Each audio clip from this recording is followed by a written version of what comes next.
In today's video, let's delve into the efficiency of the randomized-select algorithm, particularly emphasize the impact of how the pivot is selected on the expected running time. So let's using an illustrative example to help you better understand how this pivot selection influences the algorithm's performance.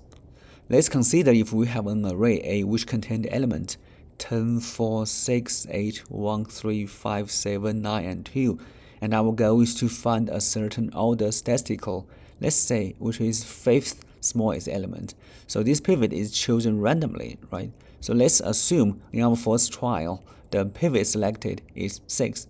So then partitioning is the elements less than 6 are placed on the left and the elements greater than 6 are on the right, which result in 4, 1, 3, 5, 2, 6, 10, 8, 7, and 9. So here, 6 is the pivot, and it ends up of being the sixth element when the array is viewed from the left. Since we are looking for the fifth smallest element, it lies in the left subarray, which is 4, 1, 3, 5, and 2 for the subsequent recursion, and we ignore the right subarray and the pivot, right?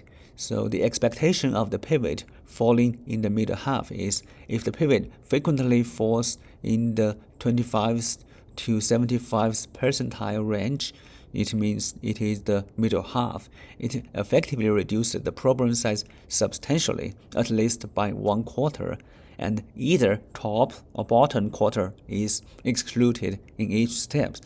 So this probability of selecting such a pivot is about 1/2 each time, akin to flipping a fair coin, which is in the middle.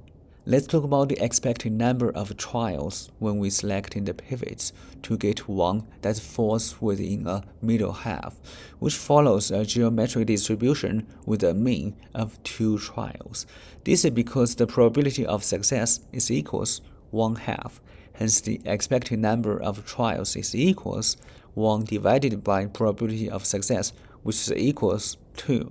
So practically, it implies that on average, every 2 pivots we select, one should ideally fall within the middle half, which effectively halving the problem size or even better, right?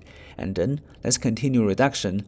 Even if a pivot doesn't reduce the array into 3/4 of its size, half of them it will. So this constant reduction leads to a fast convergence to our base case.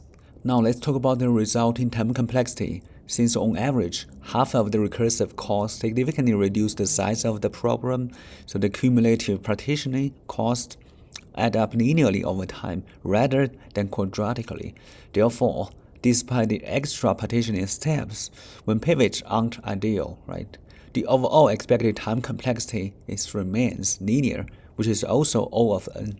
This example helps us in understanding that while the worst-case scenario of the randomized select can be quadratic, which is similar to the worst case of quicksort, that the randomized nature of the pivot selection means that on average, the array size reduces rapidly enough to maintain a linear expected running time.